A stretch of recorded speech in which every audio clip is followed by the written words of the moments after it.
Hey guys, Jason X from SCNS Live, powered by SwimLinks.com. And this is a toy review, so you know if we're doing a toy review like this, it means it's something big, and you're right. Today we're taking a look at the Legacy Saba from the Mighty Morphine Power Rangers Legacy line. Now check this thing out. It is so awesome. It's got heft to it. It's got great detail. I mean, I can't say enough about this thing. So let's go ahead and get to it. So first of all, let's take a look at the box it comes in. And it's a big one. Nice box, lots of nice gold detail. You got the White Ranger on there, Legacy Saba, all this, and some nice just printing there. And you get a nice window box here. Now the packaging inside, it actually is in sort of a plastic clamshell with a separate piece of black plastic inside.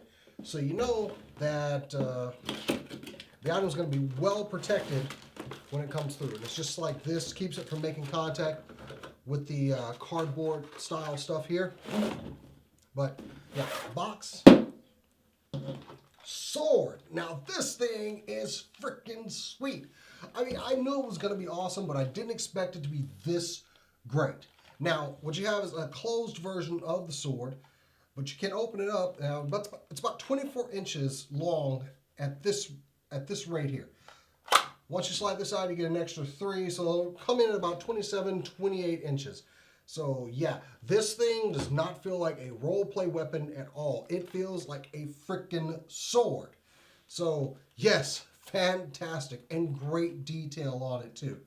Now, comparison-wise, before we start getting into the features and everything, here it is with the Bandai of Japan Gaburi caliber. So you get a size difference there. Not too bad. Here it is with a Gokai Saber from Bandai from Japan. So yeah, kind of a big deal here. And last but not least, here it is with the Legacy Dragon Dagger. So yeah, this thing is massive. I mean, it is such a high quality item. Now looking at some detail on the item itself, I mean, you've got a very nice molded Saba head with a lot of wash over the face, and it looks really good. The eyes are translucent and they will glow when we turn it on and show off the electronics. This top piece here is actually die-cast metal, this whole part, and it's very shiny. You can see yourself into it, but it's got a nice black wash in between there. Of course, you have 2 buttons on the back, which will operate Saba, like his face. You've got 2 activation buttons here and here on the blade itself. Now, the rest of this, like I said, this part is in die-cast, but this portion here is also a die-cast metal. So is the coin in the center. Turn it this way. And these guards on the side. Now, the gray bits are of a plastic material, and they have nice little covers over the screw holes, so you can't even see where they go. You've got a nice coin here, and if you can't tell, there's a black wash in the middle of it, with the raised portion maintaining that shiny gold finish. This part is going to be die-cast, and that's going to be it for the die-cast on the blade itself. You've got some nice panel lining here. And of course you got these other screw hole covers here to kind of cover it up. Some of them are a little uneven. I don't know if I can pop them out and reset them, but a few of them are. Now the blade itself that collapses is actually made of a softer gray bit of plastic, and you'll find some of them, they're warped a little bit on the tip. If you couldn't tell here, mine leans just a little bit the other way. But you can take a hairdryer to this, soften it up, and bring it back that way. It is of that same plastic that we saw on the outside of the Dragon Dagger. And of course it slides up, clicks in. And you'll see that chamber right there. It just kind of slides up and becomes more flush with the blade, which is accurate to the sword when you would see it collapsed on the White Ranger's belt or Kiba Ranger. Now that we've taken a look at the item, let's go ahead and take a look at some of the sound features on this. Now, you've got a button on the back, an on-off switch, which we'll just turn that off for a second. But as you turn it on, you get a growl noise. So now, there's 2 buttons here on the front of the handle. They both activate the same type of sounds, but it's pretty random which ones they do. So you can hit the top one and the eyes will actually glow as well.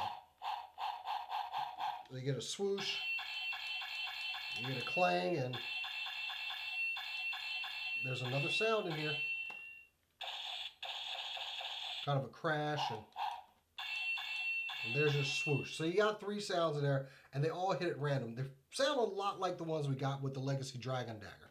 Now, on the back of here, you have 2 buttons, one on the left, one on the right, which will activate Saba himself. So you turn this around, and the left one will activate just growl noises. So as you see, the eyes glow.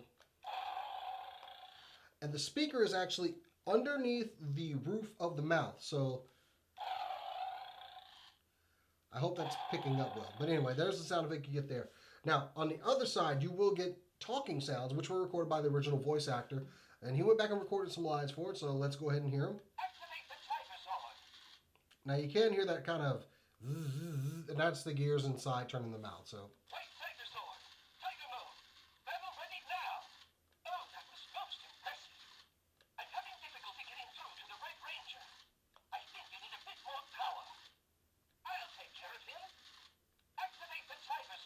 And see, now we've gotten back to the original line. So yeah, it just rotates through.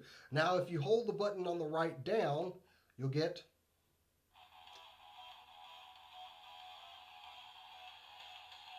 the original theme song, like a lot of the other weapons and things in the MMPR Legacy line. Everything's got the theme song in there. And you can stop it by pressing the button again. Overall, the Legacy Saba, let's just face it, it is awesome. Now, this thing retails for about $100, so you can get a coupon on this. Go ahead and get it. But man, it is such a cool item, and it's finally glad to have it. This does not feel like one of my traditional roleplay weapons. This feels like a freaking sword, and it's got some heft to it, let me assure you. So yeah, Legacy Saba.